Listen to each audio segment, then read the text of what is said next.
A very good afternoon to all. So today we will discuss here about the Thevenin's theorem.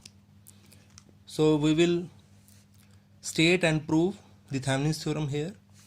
So we have a complex network behind these two terminals A and B.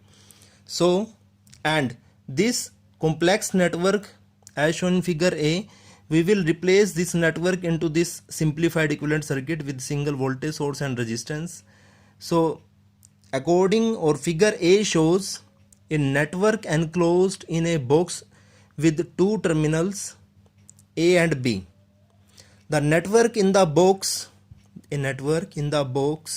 may consist of any number of resistors and EMF sources connected in any manner. But according to Thevenin's theorem, the entire circuit behind terminals A and B, A and B can be replaced by a single voltage source, that is called Thevenin voltage, and in series with a single resistance source, that is called Thevenin resistance. So as shown in figure B, so the values of Vth and Rth are determined as mentioned in the Thevenin's theorem. So once Thevenin's equivalent circuit is obtained as shown in figure B, then the current I or IL through any load resistance connected across BE is given by this relation. So we can find very easily the value of load resistance across value of load current across load resistance. So formula will be voltage upon में resistance. So here the voltage is Vth and the resistance is, these two resistances are connected in series, so we will add up simply. So Rth plus RL. So this will be the total resistance. Then formula will be IL is equal to Vth upon Rth plus RL. So here our main motive is to replace this complex network into a simplified equivalent form. So for this we will find the value of Thevenin resistance and we will find here the Thevenin voltage. Then we can easily simplify in this form.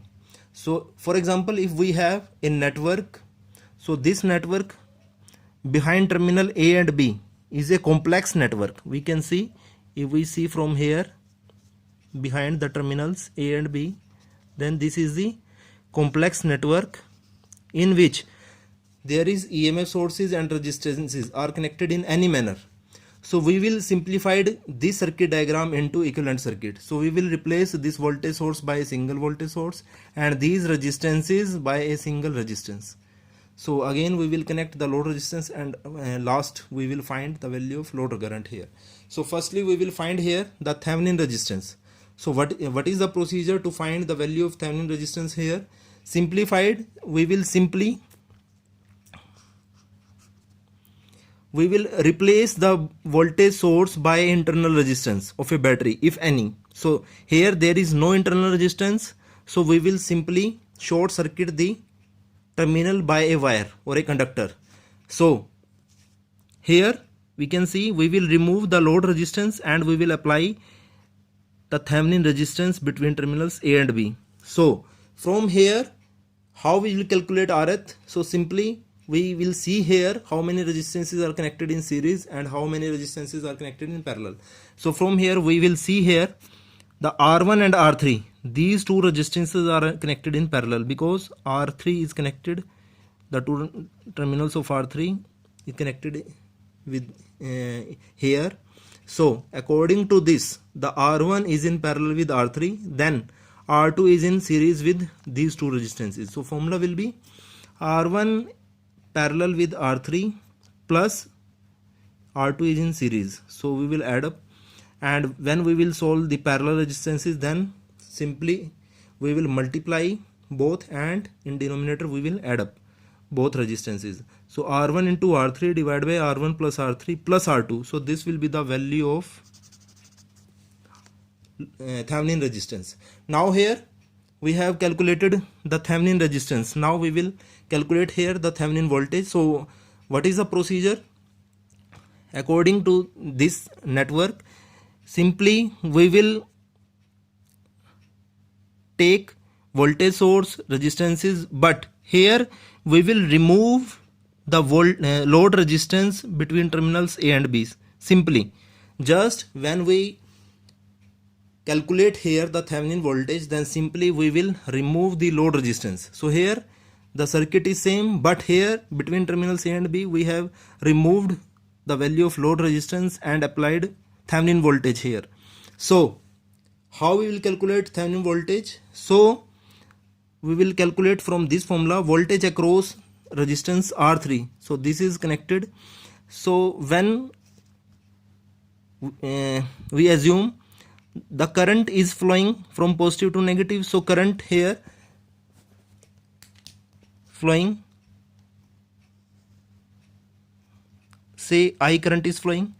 So here the circuit is open circuited, so there will be no current flowing across R2 resistance.